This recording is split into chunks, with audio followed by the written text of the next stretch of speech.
ஏசாயா தீர்க்கதரிசன புஸ்தகம் 52ஆம் அதிகாரம் 12வது வசனம் சொல்லுது, இஸ்ரவேலின் தேவன் உங்கள் பிறகே உங்களை காக்கிறவராய் இருக்கிறார், கர்த்தர் உங்கள் முன்னே போவார்.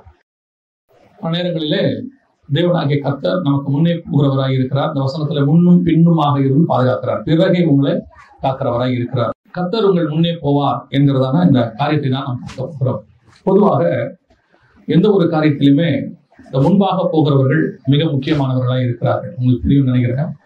எந்த ஒரு பெரிய விஐபி வராருன்னு வச்சுக்கோங்களேன், விஐபி வரும் பொழுது, அதாவது பிரதமரோ ஜனாதிபதியோ அல்லது வேற ஏதோ ஒரு பெரிய போஸ்டிங்ல இருக்கிறவரோ வரும்போது அவருக்கு முன்பாக ஒரு பைலட் அல்லது அவருக்கு முன்பாக ஒரு பெட்ரோல் ஏதோ ஒன்று போகும்.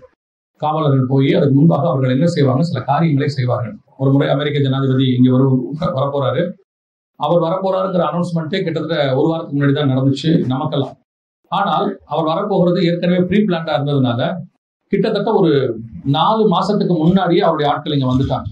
வந்தது மாத்திரமல்ல, வந்து அவர் எங்க தங்க போறாரு, என்ன பண்ண போறாரு, எல்லாவற்றையும் அவர்கள் இங்க ஆராய்ந்து அவர் தங்குற இடத்துல இருந்து சாப்பிட்ற சாப்பாட்டுல இருந்து, அப்போ அதை பத்தின ஒரு பெரிய விளக்கத்தை பேப்பர்ல வந்துருந்துச்சு. அவருடைய புரோட்டோகால் என்ன, அவர் வந்து போறதுக்குள்ள என்னென்னலாம் நடக்கும் அப்படிங்கிற மாதிரி எவ்வளவு அது பாதுகாப்பா வச்சிருப்பாங்க அப்படிங்கிறத அறிவிக்கிறது கூட ஒரு வாரம் 10 நாளைக்கு முன்னாடி தான் சொன்னாங்க.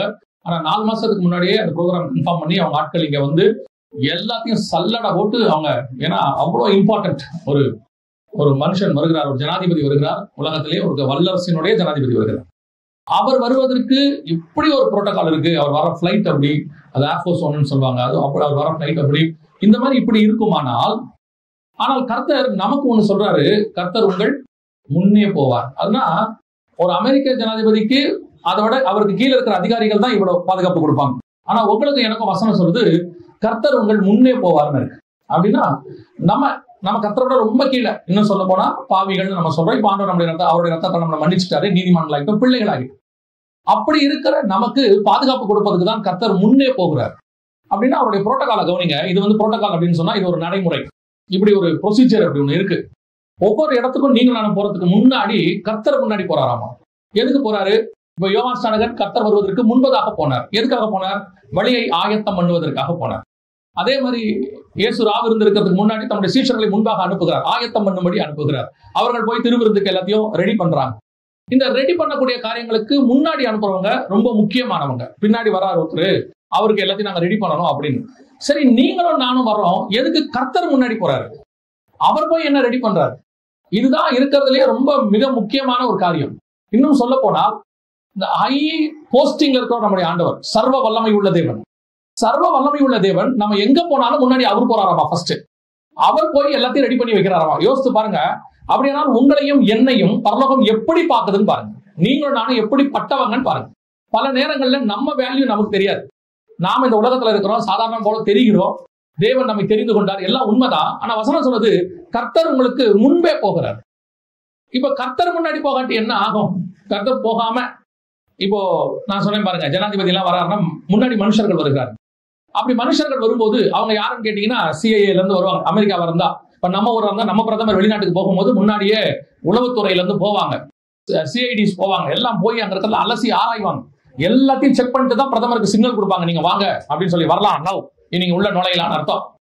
இப்ப இந்த மாதிரி மனுஷனை அனுப்பினால் என்ன ஆகுறது அப்படின்னு சொல்லி பாத்தீங்கன்னு சொன்னா, வாசிங்க என்னாகமத்தின் புஸ்தகம் 13ஆம் அதிகாரம் 1, 2, 3 வசனங்களை வாசிங்க. கர்த்தர் மோசேயை நோக்கி, நான் இஸ்ரவேல் புத்திரருக்கு கொடுக்கும் சுத்தி பார்ப்பதற்கு நீ மனிதரை அனுப்பு, ஒவ்வொரு பிதாக்களின் கோத்திரத்திலும் ஒவ்வொரு பிரபுவாகிய புருஷனை அனுப்ப வேண்டும் என்றார்.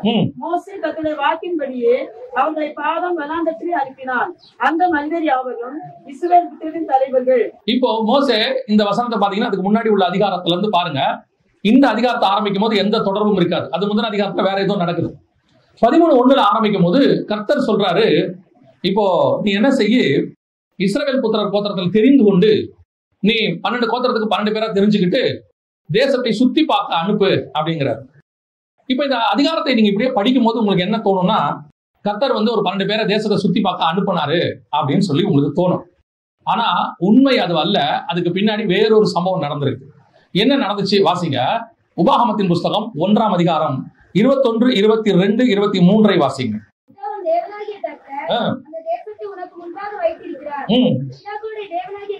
உனக்கு சொன்னபடியே நீ போய் அதை சுதந்தரித்துக் கொள், பயப்படாமலும் கலங்காமலும் இரு என்றேன். அப்பொழுது நீங்கள் எல்லாரும் நல்ல கவனிங்க. அப்பொழுது நீங்கள் எல்லாரும் என்னிடத்தில் வந்து நமக்காக அந்த தேசத்தை சோதித்து பார்க்கவும் நாம் இன்ன வழியாய் அதில் சென்று என்று மறு செய்தி கொண்டு வரவும் மனிதரை அனுப்புவோம். சொன்னது யாரு? இஸ்ரவேல் ஜனங்க சொன்னீர்கள். தொடர்ந்து அது எனக்கு நன்றாய் கண்டது. அப்ப என்ன நடந்திருக்குது? நீங்க என்னாகமத்துல வாசிக்கும் போது 11 வாசிக்கும் போது கர்த்தர் மோசேயை நோக்கி என்ன சொல்றாரு? நீ கோத்திரத்துக்கு ஒருத்தரா தெரிந்து கொண்டு அனுப்பு என்றார் அப்படின்னு இருக்கு. இப்ப என்ன நடந்திருக்குது?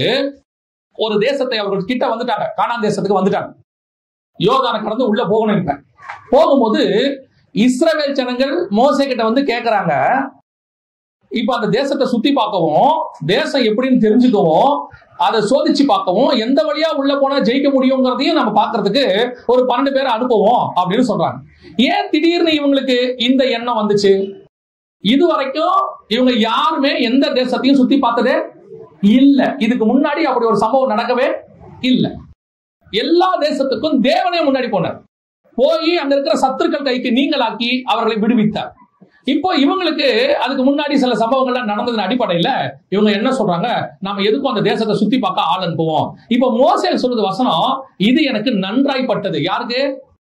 யாருக்கு? மோசேக்கு. இப்போ மோசே கர்த்தர்கிட்ட போறாரு, கர்த்தர் சொல்றாரு ஆளை அனுப்புங்கிறாரு, வேவுக்காரரை அனுப்புங்கிறார். இதுக்கு முன்னாடி அப்படி ஒரு சம்பவம் அந்த 40 வருஷத்துல நடக்கவே இல்ல. எல்லா இடத்துக்கும் முன்னாடி கர்த்தர் தான் போவார். கர்த்தர் போய் எல்லாத்தையும் ரெடி பண்ணி வைப்பார். அங்க இருக்கிற ஜனங்களை எந்த பக்கம் போனா ஜெயிக்கணும்னு சொல்லுவாரு, எதுக்குள்ள போகணும்னு சொல்லுவாரு, எது உள்ள போக வேணாம்னு சொல்லுவாரு, இந்த தேசத்து வழியா போ, இது வழியா போகாத, எல்லாம் சொல்லுவாரு. ஆனா இப்ப இவங்களுக்கு திடீர்னு ஒரு அறிவு வருது, ஞானம் வருது.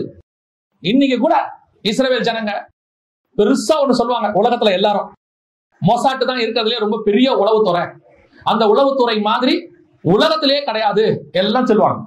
இந்த போர்ல, இஸ்ரவேல் ஹமாஸ் போர்ல இஸ்ரவேலின் உளவுத்துறை என்ன ஆனது? அவங்க வச்சிருந்த பாதுகாப்பு என்ன ஆனது? ஹமாஸ் சொல்றாங்க, 1 வருஷமா நாங்க பிளான் பண்ணோங்கிறாங்க. இந்த 1 வருஷத்தின் பிளான் இவங்களுக்கு தெரியாமல் போனது என்ன? அப்போ இஸ்ரவேலின் உளவுத்துறை என்னவாக மாறுகிறது? பல நேரங்களிலே நாம் மனுஷர்களை நமக்கு முன்பாக அனுப்புகிறோம். நம்ம ஞானத்தை யூஸ் பண்றோம். இவர் போய் விசாரிச்சுட்டு வந்தா கரெக்டா இருக்கும், இவர் போய் பார்த்துட்டு வந்தா கரெக்டா இருக்கும், அவர் சொன்னா சரியா இருக்கும். இது நீங்க எல்லாத்துக்கும் செய்வீங்க. பல நேரத்துல வெளிநாட்டுக்கு வேலைக்கு போறவங்க என்ன பண்ணுவாங்கன்னா, யாராவது ஏஜென்ட் தெரிஞ்சவர் இருப்பார், அவர் சொல்லிடுவாரு, நீங்க மட்டும் சவுதி அரேபியாவுக்கு போயிட்டு வந்தீங்கன்னா அருமையான வேலை, 3 வருஷம் வீடு கட்டி நீங்க நல்லா ஆயிரலாம் பாரு. இவரு கனவுல அங்க போய் இறங்குவார். இறங்குனா ஒட்டகம் வைக்கிற வேலையா இருக்கும். என்ன நீங்க ஒண்ணு சொன்னீங்க, இங்க ஒண்ணு நடக்குது, கொஞ்ச நாள் அட்ஜஸ்ட் பண்ணுங்க, நல்ல வேலை வரும் பாரு. பல நேரங்கள்ல மனுஷன் வந்து சொல்றதுக்கும் அங்க நடக்கிற சம்பவத்துக்கும் என்ன இருக்கும்? ஆப்போசிட்டாக இருக்கும். சில நேரத்துல மாப்பிள்ளை சொல்லுவாங்க, பொண்ணு சொல்லுவாங்க, எதை வச்சு நம்ம நம்புறோம் அப்படின்னா, நமக்கு ரொம்ப வேண்டப்பட்டவர் சொன்னாரு, நமக்கு தெரிஞ்ச ஃபேமிலி, அவங்க வந்துதான் இதை சொன்னாங்க, நல்ல பையனா நல்ல பொண்ணா அவ்வளவு இருக்கணும். கல்யாணம் ஆகி கரெக்டா 3 மாசம் 6 மாசம் பெரிய பிரச்சனை வந்து நிக்கிறாங்க. ஏன்? என்ன காரணம்? இவங்க யாருமே கர்த்தரை முன்பாக அனுப்பாதவர்கள். இவங்க எல்லாருமே வேவுக்காரர் அனுப்புறவங்க. அனுப்பி அவங்க சொன்னா கரெக்டா இருக்கும், இவங்க சொன்னா கரெக்டா இருக்கும். இதனுடைய விளைவு என்னவாகி முடிஞ்சிச்சு? இவர் சொல்றாரு, நீங்க வந்து என்ன கேட்டுக்கொண்டீங்க, எனக்கு அது நன்றாய்ப்பட்டது. சில நேரங்களிலே சிலருடைய ஆலோசனை நமக்கு நன்றாய்ப்படும், கேட்கறதுக்கு கரெக்டா இருக்கும், உலக பிரகாரமா பர்ஃபெக்டா இருக்கும். சில நேரத்துல அதெல்லாம் நமக்கு எல்லாமே ஓ கரெக்டுங்க, இன்னைக்கு யாருமே இப்படி ஒரு ஆலோசனை கொடுக்கலேம்போ. ஆனால் அது தேவனுடைய திட்டமான்னு பார்க்கணும். இதுவரைக்கும் தேவன் நடத்தி கொண்டு வந்த எந்த தேசத்துக்கும் அவர் வேவுகாரர்களை அனுப்ப சொல்லவில்லை. அவரே முன்னாடி போனார், அவரே செஞ்சார். இன்னைக்கு மனுஷனை முன்பாக அனுப்புகிற ஒரு கூட்டம், மனுஷனை நம்புகிற கூட்டம், மனுஷனுடைய ஆலோசனையை நம்புகிற கூட்டம், இவங்க எல்லாம் போய் பார்த்துட்டு வந்தாங்க. பார்த்துட்டு வந்து என்ன சொல்றாங்க தெரியுமா? 13ஆம் அதிகாரத்துல என்னாகமத்தின் புத்தகத்தை 33வது வசனத்தை வாசிங்க. அங்கே ராட்சத பிறவியான ஏனாக்கின் குமாரராகிய ராட்சதரை கண்டோம்,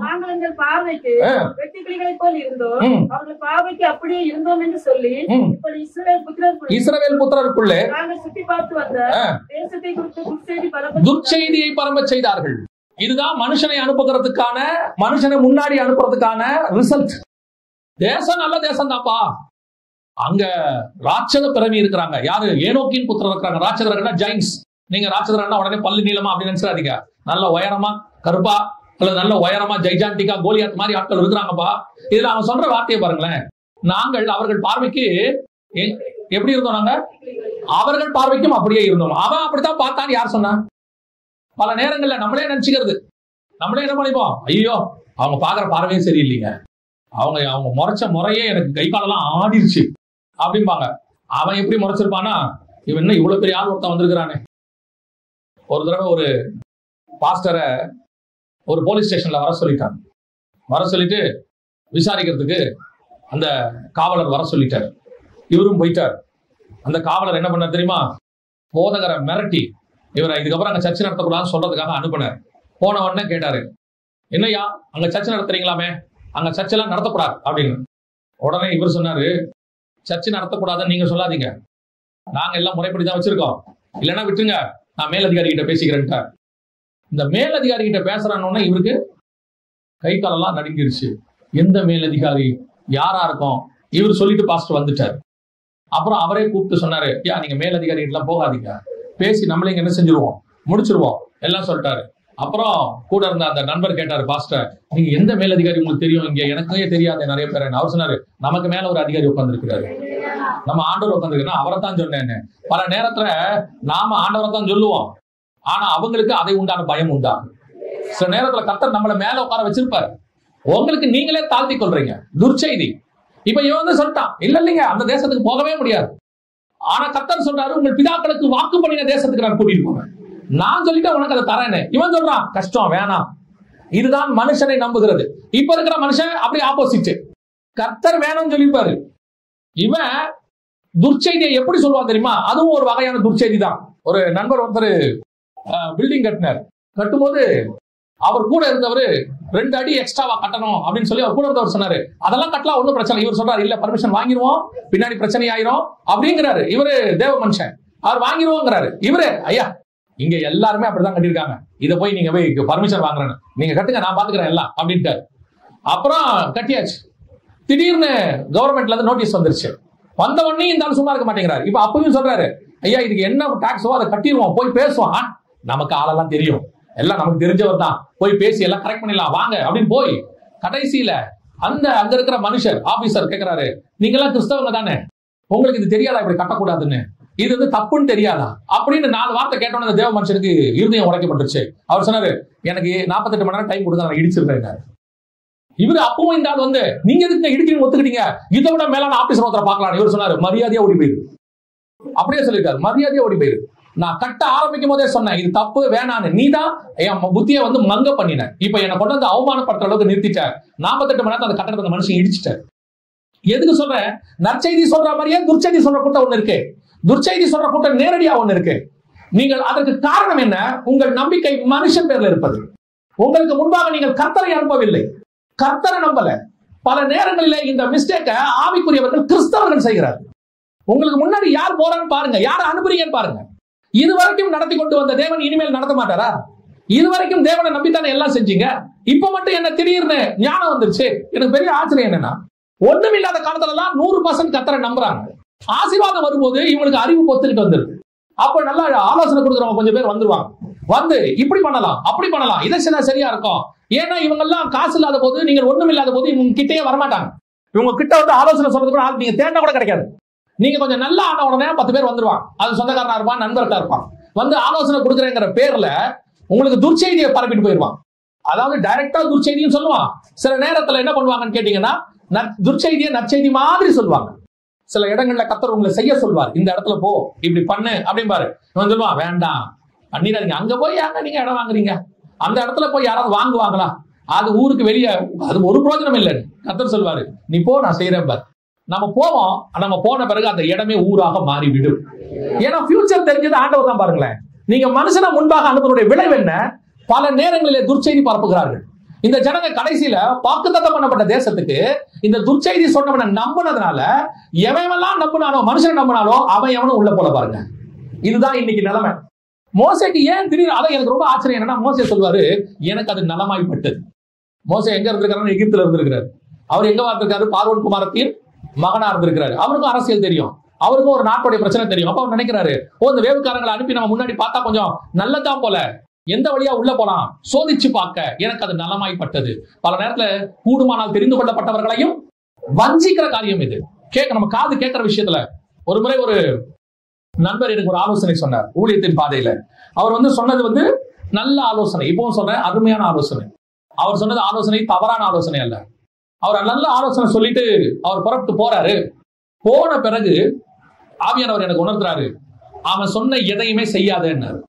அந்த வார்த்தை ஆண்டவர் சொன்னார், அவன் சொன்ன எதையுமே செய்யாதேன்னாரு. அப்போ எனக்கு தோணுது, அவர் சொல்லிட்டு போயிருக்காரு நல்ல ஆலோசனை. அதாவது அவர் எதுக்கு ஆலோசனை சொல்லியிருக்கிறாருன்னா, மினிஸ்ட்ரிய அப்போ நான் சொல்ல ஒரு 10 வருஷத்துக்கு முன்னாடி மினிஸ்ட்ரிய நல்லா எக்ஸ்பேண்ட் பண்ணி நிறைய பேருக்கு தெரியப்படுத்துறதுக்கான சில ஆலோசனை. இதை நிறைய ஊழியக்காரங்க செஞ்சிருக்காங்க, அவங்க மினிஸ்ட்ரி எல்லாம் எக்ஸ்பேண்ட் ஆகிருக்குது. சோ இவர் எனக்கு என்ன சொல்றாரு, இதே மாதிரி நீங்க செஞ்சு மேல வந்துடலான்ட்டு அந்த ஆலோசனை எல்லாம் வரிசையா சொல்றாரு.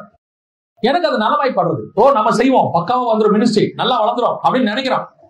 ஆவியானவர் சொல்றாரு, அவன் சொல்ற எதையுமே செய்யாத, உன்னை எப்போ உயர்த்தணும்னு எனக்கு தெரியும், உன் ஊழியத்தை என்ன உயர்த்தணும்ன்றது எனக்கு தெரியும். அவர் சொன்ன எதையுமே நான் செய்யல, அன்னைக்கே மறந்துட்டேன், அப்படியே விட்டுட்டேன். ஆனால் ஒரு நாள் வந்தது, கர்த்தர் வேறு விதமாய் அவரே ஊழியத்தை விஸ்தாரமாக்க வல்லமை உள்ளவராக இருந்தார். அல்லேலூயா. கர்த்தர் உங்க வாழ்க்கையை உயர்த்துவார், கர்த்தர் உங்களை ஆசீர்வதிப்பார், கர்த்தர் உங்களை எக்ஸ்பேண்ட் பண்ணுவார். அவருடைய ஆலோசனைக்கு தான் நீங்க காத்திருக்கணும். கானானுக்குள்ள பிரவேசிக்கிற யோர்தான் வரைக்கும், எகிப்துல இருந்து யோர்தானுக்கு வருகிற வரைக்கும் 40 வருஷம் நடத்தின தேவன் அடுத்த கானானுக்குள்ள நடத்த மாட்டாரா? யோர்தானை கிராஸ் பண்ணி போக விட மாட்டாரா? கானானுக்குள்ள போக வைக்க மாட்டாரா? திடீர்னு ஒரு ஆலோசனை, எல்லாம் பர்ஃபெக்டா இருப்பாங்க, எல்லாம் நடந்துட்டே இருக்கும். யாராவது ஒருத்தர் வருவாங்க, என்ன சார் நீங்க இத்தனை வருஷமா இதுலயே இருக்கிறீங்க, நமக்கு தெரிஞ்ச ஒரு ஆபீசர் இருக்கிறார், அவரை பிடிச்சா உடனே ப்ரமோஷன். இது வரைக்கும் தாயின் கருவில இருந்து கொண்டு வந்து இந்த போஸ்டிங் வரைக்கும் உட்கார வச்ச தேவனுக்கு அடுத்த போஸ்டிங்க்கு கொண்டு போக தெரியாதா? அடுத்து உயர்த்த தெரியாதா? ஆடு மேய்க்கிறவன ராஜாவா மாத்த தெரிஞ்சவருக்கு உங்களுக்கு ஒரு போஸ்டிங்க உயர்த்த மாட்டாரா? அவர் நீங்க எங்க இருந்தா நல்லா இருப்பீங்க நினைச்சுதான் உங்களை அங்க உட்கார வச்சிருக்கிறாரு. எது உங்களுக்கு ஆசீர்வாதமா அங்க வச்சிருக்கிறார். கூட இருக்கிறவன் சும்மா இருக்க மாட்டான். நீங்க அனுப்புற மனுஷன் அவன் சொல்லுவான், நான் பாத்துக்கிறேன் சார் எல்லாம், நான் பண்றேன் சார் எல்லாம். பல நேரங்களில மனுஷர்கள் ஆலோசனைகள் உலகத்துக்கு சரியாக இருக்கும், ஆனால் தேவ பிள்ளைகளுக்கு அது சரியாக இருக்காது. நமக்கு ஆலோசனை கொடுக்கிறவர் ஒருவர் இருக்கிறார், அவர்தான் நமக்கு ஆலோசனை கர்த்தர். அவர்தான் அதிசயமான ஆலோசனை கர்த்தர், வண்டர்ஃபுல் கவுன்சிலர். வசனம் சொல்லுது, அவருக்கு பேர் என்னது? வண்டர்ஃபுல் கவுன்சிலர், அதிசயமான ஆலோசனை கர்த்தர். இன்னைக்கு நாம பல நேரங்களிலே மனுஷனை முன்பாக அனுப்பி கொண்டிருக்கிறோம், வேவுக்காரர்களை அனுப்புகிறோம். இந்த வேவுக்காரர்கள் நமக்கு நன்மை செய்வார்கள் நினைக்கிறோம், ஆனால் முடிவு எப்படி இருக்க போது தெரியுமா? அந்த வேவுக்காரர்கள் நமக்கு துர்ச்செய்தியை சொல்வார்கள். அவங்க துர்ச்செய்தியை சொல்லுவாங்க, இல்லைன்னா ஒரு துர்ச்செய்தியை நற்செய்தி மாதிரி சொல்லுவாங்க. நான் எப்பவும் சொல்றேன், உங்களுக்கு முன்பாக கர்த்தரை அனுப்ப பாருங்க, அவர்தான் உங்களுக்கு உண்மையை சொல்லக்கூடியதான ஒரு தேவன். சில நேரங்களில் நம்ம உண்மைய ஒரு இடத்துல நடந்த சம்பவம் நான் இடைப்பட்டதுனால சொல்றேன் உங்களுக்கு. ஒரு மாப்பிள்ளைக்கு ஒரு பொண்ணை பார்க்கணும்னு சொன்னாங்க. அப்பொழுது அவங்க சொன்ன உடனே எனக்கு ஒரு பெண் ஞாபகத்துக்கு வந்துச்சு.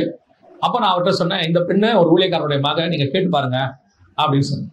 உடனே அவர் சொன்னாரு, இல்லைங்க அதை பத்தி ஏற்கனவே விசாரிச்சோம், யாரும் சரியா சொல்லல, நாங்க ஏற்கனவே அதை பிள்ளைய வேணாம்னு சொல்லிட்டோம் அப்படின்னு சொல்லிட்டு இவங்க வேற பொண்ணு தேட ஆரம்பிச்சிட்டாங்க.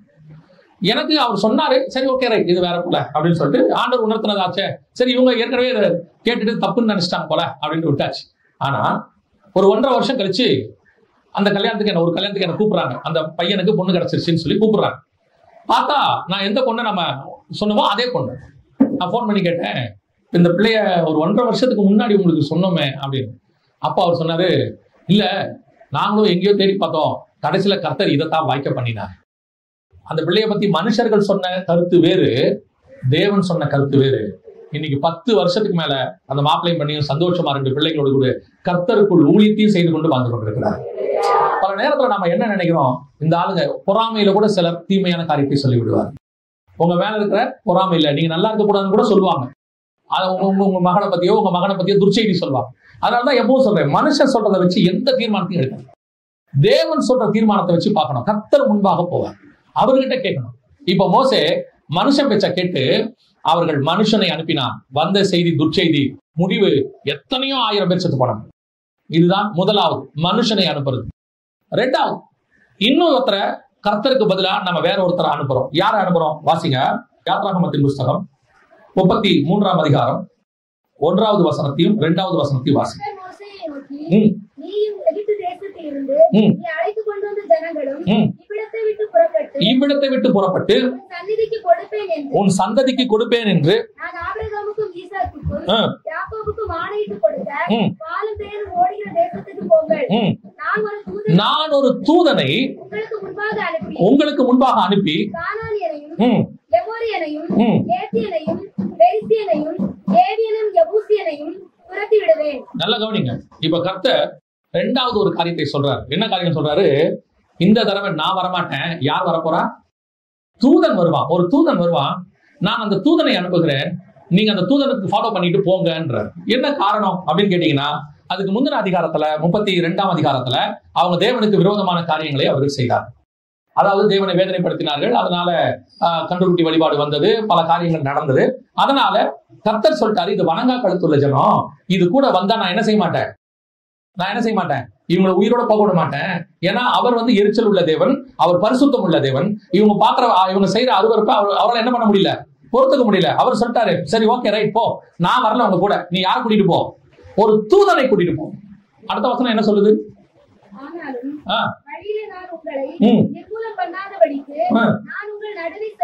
செல்ல மாட்டேன். நீங்கள் வணங்கா கழுத்துள்ள ஜனங்கள் துக்கமான இவ்வார்த்தைகளை நல்லா கவனிங்க. இந்த வார்த்தை எப்படி இருந்துச்சு? அவங்களுக்கு துக்கமாக இருந்துச்சு. இது யாருக்கு துக்கமாக இருந்துச்சு? ஜனங்களுக்கு இருந்துச்சு, தேவனுக்கு இருந்துச்சு. அவருக்கு துக்கமா இருக்குது. துக்கமான இந்த வார்த்தை ரொம்ப கஷ்டம். உங்க கூட நான் வரலப்பா, நீங்க போங்க, நீங்க வணங்கா கழுத்து உள்ளவங்க, என் சுபாவத்துக்கும் உங்க சுபாவத்துக்கும் ஒத்து வராது, வழியிலே உங்களை அழியாதபடிக்கு. இந்த வார்த்தை மிகுந்த துக்கத்தை மோசேக்கு ஏற்படுத்துச்சு. மோசேக்கு ஒண்ணு மட்டும் தெரியும், தூதனை கூட வந்தானா என்ன நடக்கும்னு மோசேக்கு தெரியும். நீங்க பைபிள் ஃபுல்லா எடுத்து பாருங்க, தூதன் நல்ல பாதுகாப்பு தான், யாரும் இல்லைன்னு. ஒருவன் 1000 பேரையும் 2 பேர் 10000 பேரை என்ன செய்வாங்க, மேற்கொள்வார். தூதன் பலம் வாய்ந்தவன், அதுல எந்த மாற்று கருத்தும் இல்லை. சில தூதர்கள்லாம் பிசாசிய சங்கிலியில கட்டுற மிகாவேல் எல்லாம் இருக்கிறாங்க. கர்த்தர் சொல்றாரு, நான் ஒரு தூதனை அனுப்புகிறேன். பல நேரத்துல பாத்தீங்கன்னா மிகாவேல் யுத்தம் பண்ணாம இருப்பாங்க, நல்ல பவர்ஃபுல். ஆண்டவர் சூப்பரான ஆள் அனுப்புறேங்கிறாரு. அவன் சொல்றான் வேணாங்கிறான். ஏன்? நான் வந்தா உங்களுக்கு பிரச்சனைப்பா, நான் பரிசுத்தம் உள்ள தேவன், நீங்க அசுத்த ஜனங்கள், நான் சொல்றதை நீங்க செய்ய மாட்டீங்க, எனக்கு உங்களுக்கு ஒத்து வராது, அதனால நான் என்ன செய்யறேன், ஏத்த மாதிரி ஒரு ஆளை அனுப்புறேன் அப்படின்னு சொல்றாரு. அதுக்கு மோசே சொல்றாரு, கீழே ஒரு வசனம் சொல்றாரு, வாசிங்க 15வது வசனம் வாசிங்க. அப்பொழுது அவன் யாரு? கர்த்தரை நோக்கி, அவரை நோக்கி, உம்முடைய சமூகம் இப்ப அவனுக்கு தெளிவா ஒண்ணு தெரியுது. சமூகம் என்ன தெரியுமா? தமிழ்ல சமூகம்னு இருக்கும், இங்கிலீஷ்ல பாருங்க ஃபேஸ்னு இருக்கும்.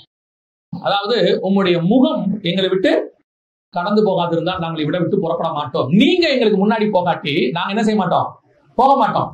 எங்களுக்கு தெரியும் நீங்க வந்தீங்கன்னா எங்களுக்கும் உங்களுக்கும் ஒத்து போகாது, நாங்க செய்யற வேலையில எங்களுக்கு பாதிப்பு இருக்குது, நீங்க பரிசுத்தம் உள்ள தேவன், நான் கொஞ்சம் தப்பானவங்க தான், ஆனா ஆண்டவரே நீங்க தான் எங்களுக்கு பாதுகாப்பு.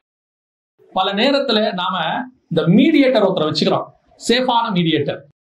பல நேரத்துல இந்த சேஃபான மீடியேட்டர்ஸை நாம என்ன நினைச்சுக்கிறோம், இவங்க சாதாரணமானவங்க இல்ல, தேவ மனுஷன், இவங்க தேவ தூதர், இவங்க இருந்தா கூட போதும் அப்படின்னு நினைக்கிறோம். ஆனால் மோசேக்கு ஒண்ணு தெரியுது, எத்தனை தேவ தூதன் வந்தாலும் அது தேவன் வந்ததுக்கு ஈக்குவலாக மாறவே மாறாது. எப்பேற்பட்ட ஆட்கள் நமக்கு துணையாக இருந்தாலும் அந்த இடத்துல நாம தேவன் வைக்கிற ஸ்தானத்துக்கு வேற யாருமே என்ன செய்ய முடியாது, வைக்க முடியாது. இப்போ இந்த புதிய ஏற்பாட்டு காலத்துல தூதன்ங்கிறது ஊழியக்காரனையும் குறிக்கும். வாசிங்க, ஒரு உதாரணத்துக்கு நான் உங்களுக்கு சொல்றேன். 2ஆம் அதிகாரம் 1ஆம் வசனம், வெளிப்படுத்துற விசேஷம் வாசிங்க. எபேசு சபையின் தூதனுக்கு, அப்ப தூது கொண்டு வரவன் யாரு? தூதன். ஆகாய புஸ்தகமும் ஆபகுலையோ ஆண்டவர் திருப்பி சொல்றாரு, என்னுடைய தூதன் ஆகிய அந்த தீர்க்கதரிசியின் பேரை சொல்வார் ஆண்டவர். தூதன் என்பது பல நேரத்துல ஊழியக்காரனையும் குறிக்கும். இப்ப ஆண்டவர் சொல்றாரு சபைய, நான் சொல்றது ஒரு உதாரணத்துக்கு, சபையில தேவன் இருக்கணுமா, ஊழியக்காரன் இருக்கணுமா? இங்க அதான் கேள்வி. ஊழியத்துல ஊழியக்காரன் அவசியம், ஆனால் சபையை நடத்தக்கூடியது ஊழியக்காரன் அல்ல, தேவன் நடத்தணும். சபையை தேவன் முன்பாக போகணும். நீங்க பல நேரத்துல உங்களுக்கு முன்பாக ஊழியக்காரனை வச்சுக்கிறீங்க. என்ன பிரச்சனை எங்க வரும் தெரியுமா? திடீர்னு போன் பண்ணி, ஐயா நாங்க இந்த காரியம் செய்யலான்னு இருக்கிறோம், நீங்க என்ன நினைக்கிறீங்க, ஜோம் பண்ணி சொல்லுங்க. இப்போ சொல்ல வேண்டிய ஆள் யாரு? இந்த காரியத்தை செய்யலாமா செய்ய வேணாமா சொல்ல வேண்டிய ஆள் யாரு? கர்த்தர் சொல்லணும். நீங்க இன்னும் யாரை நம்பிட்டு உட்கார்ந்து கிடக்குறீங்க? ஊழியக்காரன் நம்பிட்டு உட்கார்ந்து இருக்கீங்க. இதெல்லாம் நம்ம ரட்சிக்கப்படுறதுக்கு முன்னாடி பாத்தீங்கன்னா கடவுள்கிட்ட போக முடியாது. நமக்கும் கடவுளுக்கு நடுவில் ஒரு மீடியேட்டர் இருப்பாரு. இப்போ இஸ்ரவேல் ஜனங்களுக்கும் அப்படித்தான். அவங்க பரிசுத்த ஸ்தலத்துல போய் தேவனை பார்க்க முடியாது. பிரதான ஆசாரியன் ஒருத்தன் என்ன செய்வான்? நடுவில் இருப்பான். அதே மாதிரி தான் இப்பவும் நீங்க ஒரு ஊழியக்காரனை பிடிச்சி வச்சுக்கிறீங்க. ஆனாலும் ஒரு ஊழியக்காரன் தூதனை பிடிச்சிக்கிறீங்க. தேவன் சொல்றாரு, சரி நீ அந்த தூதனையை பிடிச்சுக்க. மோசே சொல்றான், அந்த கதை இங்க வேண்டாம், எனக்கு யார் வேண்டாம்? தூதன் வேண்டாம். யார் வரட்டும்? நீங்க தான் வரணும். ஊழியக்காரன் என்பவன் தேவனுக்கும் மனுஷனுக்கும் நடுவில் இருக்கிற மீடியேட்டர் கிடையவே கிடையாது. நமக்கும் தேவனுக்கும் மீடியேட்டர் ஒருத்தர் இருக்கிறார்னா அது ஆண்டவராக இயேசு கிறிஸ்து ஒருத்தர் மட்டும்தான். அவர் தான் மத்தியஸ்தர். உங்களுக்கு என்ன தெரியுமா? மைண்ட்ல நீங்க தேவ சமூகத்துல உட்கார்ந்து ஜெபம் பண்ணி ஃபாஸ்ட் பண்ணி ஆண்டவர்கிட்ட இருந்து பதில் வாங்குற அளவுக்கு உங்களுக்கு நேரம் இல்லை.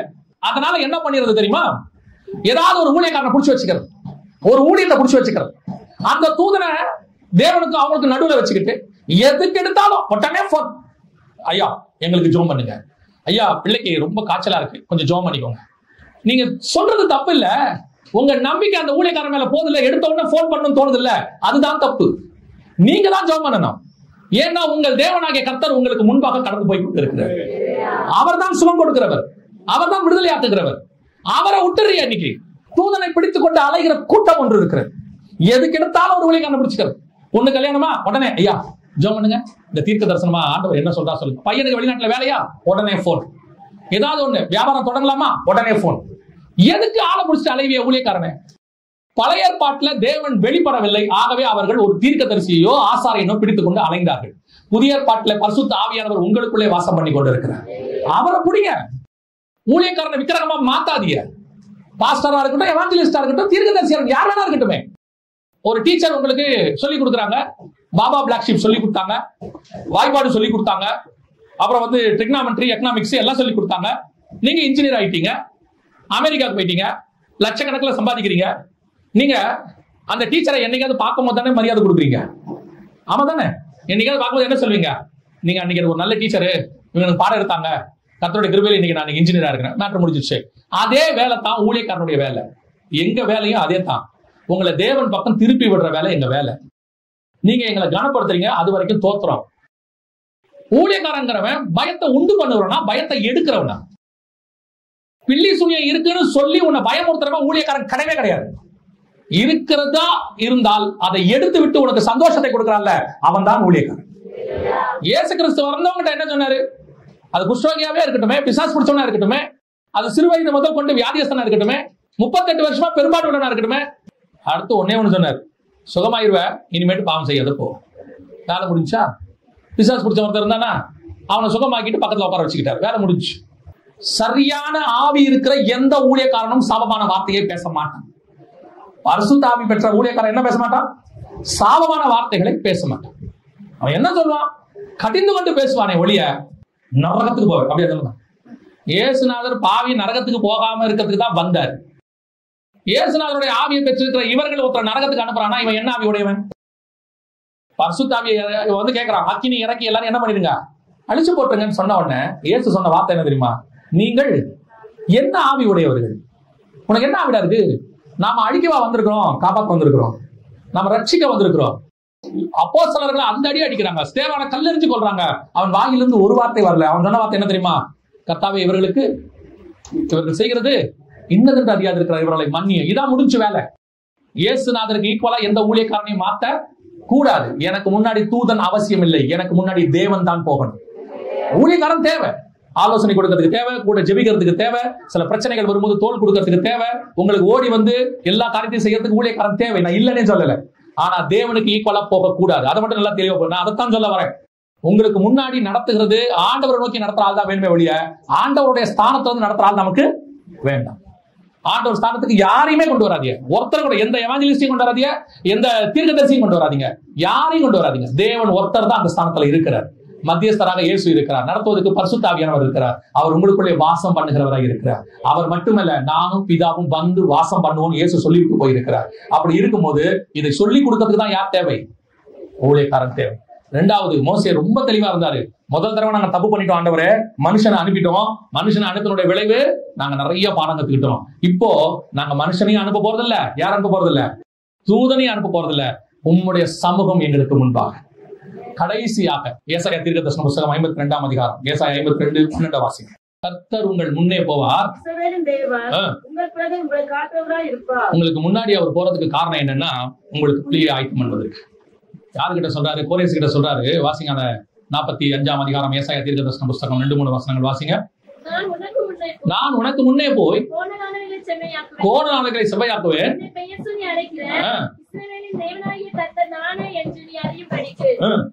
அடுத்த வசனம், வெண்கல கதவுகளை உடைத்து இருப்பு தாப்பால்களை. கதவை உடைப்பாங்களா திறப்பாங்களா? கதவை உடைப்பாங்களா திறப்பாங்களா? திறக்கலாம் தான் செய்யணும். ஏன் இவர் உடைக்கிறாரு? அந்த வசனம் என்ன சொல்லுது? வெண்கல கதவுகளை. அந்த உடைக்கிறதுங்கிறது எதனுடைய வெளிப்பாடு? கோபத்தினுடைய வெளிப்பாடு. கர்த்தர் உங்களுக்கு முன்பாக போய் வெண்கல கதவுகளை உடைத்து, அதோட அர்த்தம் என்னன்னா, இது வரைக்கும் நான் முன்னாடி போய் உனக்கு முன்னாடி இருந்த எல்லாத்தையும் அடைச்சு வச்சிருக்காங்க, உனக்கு தராம வச்சிருக்காங்க, உனக்கு கொடுக்க வேண்டியதை கொடுக்கல, என் ஜனங்களை வஞ்சித்தாங்க, ஏமாத்துறாங்க, எல்லாம் செய்யாங்க. அத்தனையுடைய கோபத்தின் வெளிப்பாடு கதவை கர்த்தர் உடைக்கிறார். உடைச்சிட்டு சொல்றாரு, நான் முன்னாடி போற தைரியமாவா? எல்லா பொக்கிஷன் ஒளிப்படத்தின் பொக்கிஷங்களையும் அந்த காலத்தில் இருக்கிற புதையல்களை நான் உனக்கு தருவேன். நீ விழா, நான் போறேன் முன்னாடி. அதான் கர்த்தர் முன்னாடி போறதுக்கு அர்த்தம். மனுஷனை அனுப்பினா துச்செய்தி, தூதனை அனுப்புனீங்கன்னா ஒண்ணும் கிடையாது. ஆனா கர்த்தர் போனார்னா எதுக்கு முன்னாடி போறார் தெரியுமா? உனக்காக இத்தனை வருஷம் அடைத்து வைத்திருந்த அத்தனை ஆசீர்வாதங்களையும் கர்த்தர் வெளியே எடுக்க போறார். ஆனா அதோட அர்த்தம் என்ன? இனிமேட்டு யாரும் உங்களுக்கு அடைக்கவே முடியாதுன்னு அர்த்தம். உடைக்கிறார்னு அர்த்தம். யாரும் உங்களுக்கு இனி என்ன செய்ய போறது இல்ல, அடைக்க போறதே கிடையாது, இனி பூட்ட போறதே கிடையாது. வெண்கல கதவுகளை உடைத்து இரும்பு தாப்பால்களை, அதுக்கப்புறம் தாப்பாலே கிடையாது, பூட்டவே முடியாது. அவ்வளவுதான். கர்த்தர் திறந்த ஆசீர்வாதம் ஆசீர்வாதம் தான். அவர் அதுக்கு தான் முன்னாடி போறார். சொல்லிட்டு இருக்கிறோம்ல இத்தனை வருஷம், நீ மனுஷனை நம்பின காலம் உண்டு, சில நேரத்துல ஊழியக்காரங்களை நம்பின காலம் உண்டு, சில மனுஷனை நம்பி காசை கொடுத்து இந்த வேலை நடக்கும், இப்படி எல்லாம் செஞ்சிடலாம், இப்படி எல்லாம் முடிச்சிடலாம்னு சொல்லி உங்ககிட்ட 5 லட்சம் 10 லட்சம் கொடுத்து வாங்கி ஏமாத்தின மனுஷர்கள் ஒரு பக்கம் உண்டு. இன்னொரு பக்கம் உங்களுக்கு பிலி சொல்லி வச்சிருக்காங்க, பேய் பிசாசு வச்சிருக்காங்க, கட்டு வச்சிருக்காங்க, நாங்க உங்களுக்கு ஜாப் பண்றோம்னு சொல்லி உங்ககிட்ட பணத்தை கலெக்ட் பண்ண இன்னொரு குரூப் இருக்குது. நீங்க இங்கே ஏமாந்துட்டீங்க, அங்கே ஏமாந்துட்டீங்க, எல்லாம் போயிட்டு கடைசியா நீங்க சொல்ற வார்த்தை என்ன? அவங்கள ஆளுங்களையும் பிடிச்சி பார்த்தாச்சுங்க, ஜோம் பண்ணி பார்த்தாச்சு, ஊழியக்காரன் கூட வந்து ஜோம் பண்ணிட்டாங்க, ஒன்னும் நடக்கல, ஏதோ சாபமாமா நடக்கல. ஆண்டவர் சொல்றாரு, இல்ல இல்ல, இது வரைக்கும் நீ மனுஷனை முன்னாடி அனுப்புனீங்க, தூதனை முன்னாடி அனுப்புனீங்க, இப்ப நான் உங்களுக்கு முன்பாக போக போகிறேன். இது வரைக்கும் எதெல்லாம் அடைக்கப்பட்டிருந்ததோ அத்தனையும் உடைக்கப்பட போகிறது. எது வரைக்கும் பூட்டி இருந்தாங்களோ எல்லாம் திறக்கப்பட போகிறது. ஆனா எப்படி தெரியுமா? இனி ஒருவரும் பூட்டக்கூடாதபடிக்கு திறக்கிறவர்னு வசனம் சொல்லுங்க. கதவை உடைச்சாச்சுன்னா இனிமேல் என்ன பண்ண முடியாது? பூட்ட முடியாது. தாப்பால புரிச்சாச்சுன்னு அப்புறம் என்ன செய்ய முடியாது? இதுதான் ஒருவரும் பூட்டக்கூடாதபடிக்கு திறக்கிறவர். இப்ப எப்படி திறக்க போறாரு? இதுக்கு மேல பூட்டவும் முடியாது, அடைக்கவும் முடியாது. ஒருவரும் பூட்டக்கூடாதபடிக்கு திறக்கிறவர் ஒருத்தர் திறக்க போறாரு. இது வரைக்கும் அடைக்கப்பட்டிருந்த வாசல்கள் அத்தனையும் கத்த திறப்பாரு. எப்ப இதனாலன்னு கேட்டீங்கன்னா, இப்ப நீங்க தேவனை முன்பாக அனுப்ப போறீங்க. இதுக்கப்புறம் மனுஷனை என்ன செய்யக்கூடாது? எங்கேயும் அனுப்பக்கூடாது. அப்ப மனுஷர் தயவு தேவையில்லையா? தேவை. அவர் நாளுக்கு நாள் ஞானத்திலும் வளர்த்தியிலும் மனுஷர் தயவிலும் வளர்ந்த மனுஷ தயவு கண்டிப்பா தேவை. ஆனா எந்த மனுஷ தயவு தெரியுமா? பரலோகமே அதுக்கு ஏற்ற மனுஷர்களை உங்களுக்கு அனுப்பும். ஏற்ற நேரத்துல ஏற்ற மனுஷரை என்ன செய்யும்? பரலோகம் அனுப்பும். அந்த மனுஷ தயவு நமக்கு வரும், தேவையான உதவியை செய்யும். செய்து விட்டு அந்த மனுஷ தயவு போயிடும். நீங்க தேட வேண்டிய அவசியமே இல்லை. இதுதான் முக்கியம். நீங்க தேடினாலும் கர்த்தர் கொடுக்கிற மனுஷர் தயவு மாதிரி வரவே வராது. அந்த மனுஷ தயவு வரும். சில நேரத்துல உங்களுக்கு உதவி செய்வாங்க, கூட இருப்பாங்க. இவங்க எங்க இருந்து வந்தாங்கன்னு கூட உங்களுக்கு தெரியாது. நீங்க சொல்லுவீங்க, ஆண்டவரே அனுப்பி வச்சிருக்கிறாரு. ஆமா, கரெக்ட், ஆண்டவர் அனுப்பி வச்சார், வந்தாரு, உதவி செஞ்சாங்க, எல்லாம் முடிஞ்சிச்சு. அதுக்கப்புறம் ஒரு நாள் தானா அவங்க என்ன செஞ்சிருவாங்க? போயிடுவாங்க. அதுக்கப்புறம் அடுத்த பேட்ச் வரும், அடுத்த உதவி செய்யும், போயிடுவாங்க. நீங்க மனுஷரை தேடுவதை விட தேவன் உங்களுக்கு மனுஷரை அனுப்ப வல்லமை உள்ளவராக இருக்கிறார். ஆனா நீங்களும் நானும் ஒண்ணுல மட்டும் ரெடியா இருந்துக்கணும். எனக்கு முன்பாக இனி நான் மனுஷனையும் அனுப்ப போறதில்லை, தூதனையும் அனுப்ப போறதில்லை. எதுவா இருக்கட்டும், நான் தேவனையே எனக்கு முன்பாக அனுப்புகிறேன். அந்த தேவையான மனுஷனை அவரே கூட்டிட்டு வருவாரு, அவரே கதவை உடைப்பாரு, அவரே தாப்பால்களை முறிப்பாரு, அவரே பொக்கிஷத்தையும் புதையலையும் எடுத்து நம்ம கையில கொடுப்பாரு. அதை அடைக்காதபடிக்கு அவரே பார்த்துக் கொள்வார். நான் ஒரே ஒரு காக்க சொல்லிட்டு முடிக்கிறேன். இந்த ஊழியத்தின் பாதையில நான் வந்தபோது, இது 19வது வருஷம். இந்த 19 வருஷத்துல எனக்கு முன்பாக தேவன் ஒருத்தர் தான் போய்கிட்டு இருக்காரு. பல நேரங்களில் சிச்சுவேஷன்ஸ்ல மனுஷர்கள் இருக்கவே மாட்டாங்க, எல்லாரும் கைவிட்டுருவாங்க, அல்லது இருக்கக்கூடிய சிச்சுவேஷன் ஆயிடும். ஆனா அந்த நேரத்தில் கூட எனக்கு முன்பாக தேவனாகிய கர்த்தர் ஒருத்தர் தான் போய்கிட்டே இருந்தார். கரம் பிடிச்சு அழைச்சிட்டு போவாரு. தகப்பன் தன் பிள்ளையை சுமப்பது போல தோல்ல வச்சு சுமந்துட்டு போவாரு. ஆனா ஒவ்வொரு தடவையும் சொல்வாரு, உன்னை விட்டு விலகுவதும் இல்லை, உன்னை கைவிடுவதும் இல்லை, உனக்கு சொன்னதை செய்யும் அளவும் உன்னை கைவிடுவதில்லை. ஆண்டவர் நமக்கு முன்னாடி போனார்னா அதாங்க நல்லது. மனுஷனை நம்பினீங்கன்னா பாதியில விட்டுட்டு போயிடுவான். எந்த மனுஷன் மேலேயும் நம்பிக்கை வைக்காதீங்க. நம்பிக்கை வைக்காதீங்கன்னா அவனை வெறுக்காதீங்க அர்த்தம் இல்ல. கர்த்தர் ஆளை கொடுப்பாரு, அந்த மனுஷன் வருவாரு, நமக்கு தேவையான உதவி செய்வார், போயிடுவார். வரும்போது ஏற்றுக்கொள்ளுங்க, போகும்போது அமைதியா விட்டுருங்க. வந்த உடனே அப்பா இவர் நமக்கு வாழ்நாள் எல்லாம் உறுதுணையாக இருப்பார், நான் இருந்தா இவர் இருப்பார், இவர் செத்தா நானும் செத்துருவேன், ஒன்னா வந்தும் மண்ணா போவோம் எல்லாம் சொல்லுவீங்க. அவர் ஒரு நாள் கண்டிப்பா போவார். இயேசு கிறிஸ்து ஒருத்தர் தான் நிற்பார், கடைசி வரைக்கும் நிற்பார். ஆண்டவர் கொடுத்த ஆட்கள் நிற்பாங்க, வேற யாரும் என்ன செய்ய மாட்டாங்க, நிக்க மாட்டாங்க. வரும்போது ஏற்றுக்கொள்ளணும், போகும்போது அமைதியா விட்டுறணும், ஸ்தோத்திரம் பண்ணிட்டு போயிட்டே இருக்கணும். கடைசி வரைக்கும் மனுஷனும் அல்ல தூதனும் அல்ல, உன் தேவனாகிய கர்த்தர் உனக்கு முன்பாக கடந்து போவார். அல்லேலூயா.